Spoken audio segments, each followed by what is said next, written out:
Hey guys, it's Jonathan from Wrestling Talking the Shop, and welcome back to the channel. And today we're going to go over, just got through watching the AEW Full Gear pay-per-view. Great show, and I just wanted to hop on here and give a little rundown of it and results. And show opened, the buy-in was Claudio Castagnoli versus Buddy Matthews. Great wrestling match. Claudio went over and tried to extend the handshake to Buddy, and Buddy kind of shifted him off, and then he said, "Oh, well, the hell with you, we're going about our business." But it was a great match. And then second match on the buy-in was Eddie Kingston versus Jay Lethal, and Eddie Kingston won. Eddie Kingston's really a great wrestler, really underutilized, and I'm not really a fan of all of the. You got the Ring of Honor World Championship on the pre-show. If you want to try to build it up, put it on the main card at least. But that's just my personal opinion. But it was a good match, and Eddie Kingston won. And moving right along, you had MJF. He accepted Samoa Joe's offer to become his tag team partner. Well, he didn't really willingly accept it. I think Samoa Joe just kind of walked in there and said, "I'm going to be your tag team partner versus the Guns." And it was a good match. And then all of a sudden we heard that Adam Cole's theme music hit, and I was like, what's going on here? And he come out and assisted, not that Samoa Joe and MJF needed any assistance, but it was great to see MJF, and wish we would see him again and later on in the show as we would find out.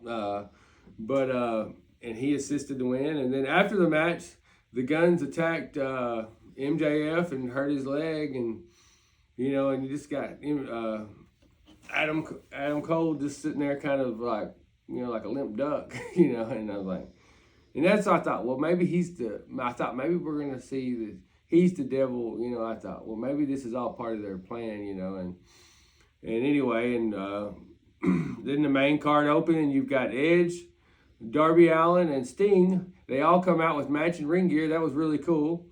And versus DDP, Christian Cage, and Luchasaurus. And Ric Flair was in the corner of Edge, Darby Allin, and Sting, and he got physical. And I can't remember if he gave. I know he took a low blow, but I can't remember if he gave one or not. But he gave some chops. Ric Flair still, however, I know he's in his late 70s, still out there throwing chops,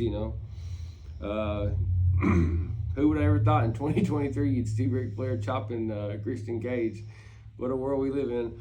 But anyway, and they held off on that Christian and Edge locking horns, and they're going to, they should hold off on that because that's going to be a big match when it does take place. And Christian Cage, he darted through the crowd with the TNT title, like a chicken shit heel, and Edge followed, and I think Luchasaurus was the one that take the pin, or Nick Wayne, I can't really remember. But anyway, and no surprise here in Darby and Edge and Sting going over.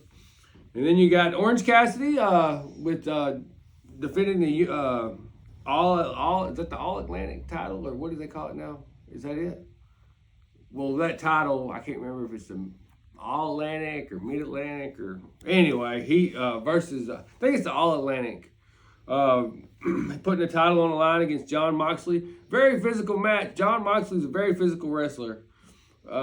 He makes it look as real as you can make it look in professional wrestling. And glad to see Orange Cassidy win and move right along. Jon Moxley didn't need the title anyway. He's a former 2-time, 3-time world heavyweight champion, whatever it is.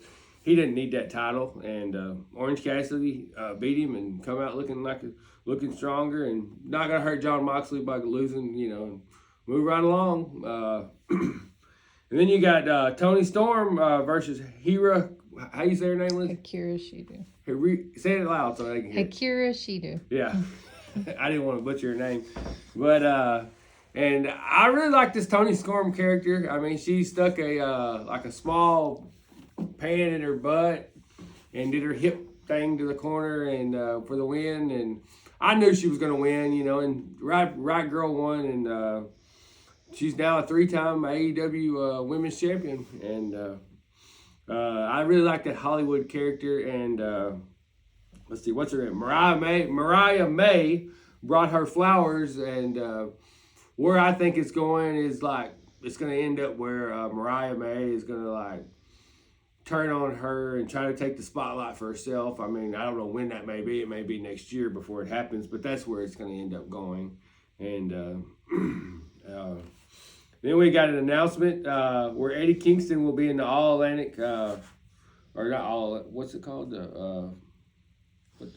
What's the classic? What you got? Continental Classic tournament, and then we went to the Fatal 4-Way matchup. Ricky Starks, Big Bill, and champions defending their title against the. I cannot read this girl's writing. Rush and Kalisto, FTR and Malachi Black and what's that? Malachi? What was that? Because Brody? Yeah, Brody was in there. Yeah. Work on your handwriting. But anyway, and we had a birthday party tonight, so I was watching the pay-per-view and I had to entertain them, and I had her. It's like, go back and make a list. I know what happened, but go back and make a list, take notes, and it's hard to entertain and watch wrestling. But anyway, Big Bill and Ricky Starks won, and Ricky Starks is going to be a superstar one day. That's really all I can say about it. I don't know where this. They're not really lighting the world on fire as a tag team, in my opinion. But Big Bill and Ricky Starks, I'd much rather see the titles on like FTR or something like that. But probably helping Big Bill. Yeah, that's his first ever championship belt that he's held. He never held a title in WWE. And but anyway, Ricky Starks is definitely the superstar of the bunch, and he's the Shawn Michaels of that tag team. Big Bill's going to end up being the Marty Jannetty. But anyway, we'll move right along. Then you go to the Triple Threat Women's TBS Championship. Right Girl won. Julia Hart. I really thought that Sky Blue was going to somewhat assist Julia Hart. I think what's going to end up is Sky Blue is going to end up turning and going with Julia Hart, and they're going to feud against Willow Nightingale and Chris Statlander. But nothing happened. Didn't happen tonight. Julia Hart got the pin after Sky Blue, did her finisher on her, and then Will Ospreay, he's announced he's signed. That's a good signing for AEW. He'll do good in AEW. I think he made the right choice. I mean, if I was him, I would have went to AEW over WWE anyway. Money is not everything. He'll still be able to work for New Japan and do his independent wrestling stuff. And I think he made the right decision, right choice. And I hope Tony Khan utilizes him well. But you can never. He should be right up there with MJF, and he may end up being the one to take the title off MJF.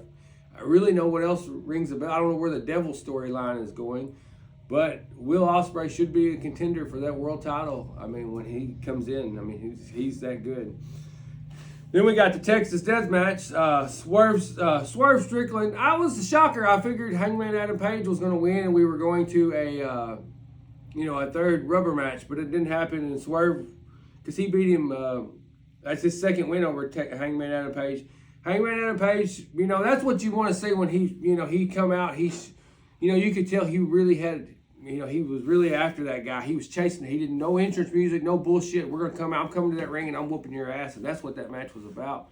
And Hangman Adam Page doesn't lose anything here. I mean, he drank the man's blood. That's a what? I said you're gonna be sick. Oh no, yeah, that was a little too much for me. I'm not really the big death match, but that was a good match. I mean, that's what it was. I mean, that's if that deserved. If you break into my house, I want to kick your ass. So I could see why they would make that a death match. A lot of times they just throw like random matches as death matches on TV, and they don't need to be hardcore matches or whatever. But that was a good one, and glad to see Swerve Strickland win. I mean, it was a shocker to me. I can pretty much tell you who's going to win by watching. But, I mean, that was definitely a shocker, and it's good to see that. And then we got the Golden Jets, Chris Jericho and Kenny Omega versus Young Bucks.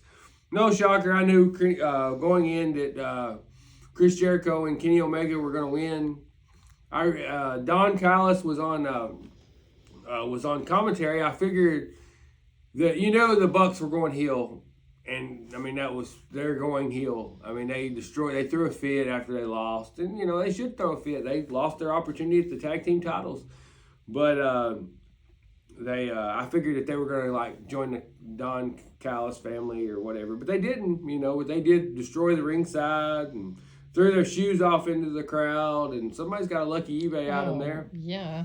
If the security, when they did that when we were at Double or Nothing, and security guards went and got the shoes from the fans, and I was like, hell no, they threw them. I'm keeping my shoes. This is gonna pay for my tickets. But Like, what shoe? Anyway, and then you got the main event here. They announced earlier that MJF was out, and Adam Cole was gonna step in and face Jay White, and I thought, well, how are they going to do that? I didn't know which way they were going. Well, actually, I did know where they were going. I knew MJF was going to make a remarkable entrance, which he did. He drove the ambulance in, and anyway, and mostly Jay White dominated the match, and I could see, I thought, well, is Adam Cole? A lot of people said he's the devil. After tonight, I kind of think he is the devil. He would set that diamond ring there. He just kind of did things that made you think, few instances there where you thought he was going to cost MJF the world title, and I thought, well, maybe he is, and that may be where we're headed, where Adam Cole may be behind it all, and he may actually be the devil. If you'd asked me earlier today, I'd have said, no, he's not the devil, but I'm not really so certain there, and there was actually no mention of the devil on the whole thing. So I mean, we didn't find out who the devil was, or no mention of the devil. But MJF won, and he got his title back, and that's good. I mean, Jay White didn't need to win. I mean, he's gonna come out looking good. He was already acting like the world champion, walking around with it the past couple of months, and. So overall, a good show. I mean, a great show. I mean, AEW really doesn't put on bad pay-per-views. I mean, they have a good wrestling show. I mean, and it was well worth the $50 that I spent to watch it. And I'd do it again. So I'm greatly satisfied with it, and we're starting the Continental. What is it? Continental Classic? I think so. Continental Classic. Continental Classic tournament on Wednesday, and the fallout from Full Gear, and starting a fresh start. And we got All World's End December 30th, and the Survivor Series is next week. So I mean, it's in today's age, your thirst for pro wrestling is answered on a daily basis, and pay-per-views about a weekly basis. And they're fixing to come to our area for a bunch of wrestling. Yeah, I mean, we're going to go to Dynamite, Collision, and the Ring of Honor pay-per-view, so I'm looking forward to that. And we'll try to do this over Survivor Series next week, and I hope you enjoy this kind of content, and thanks for watching us, guys. Like and subscribe, hit that notification bell. Thanks.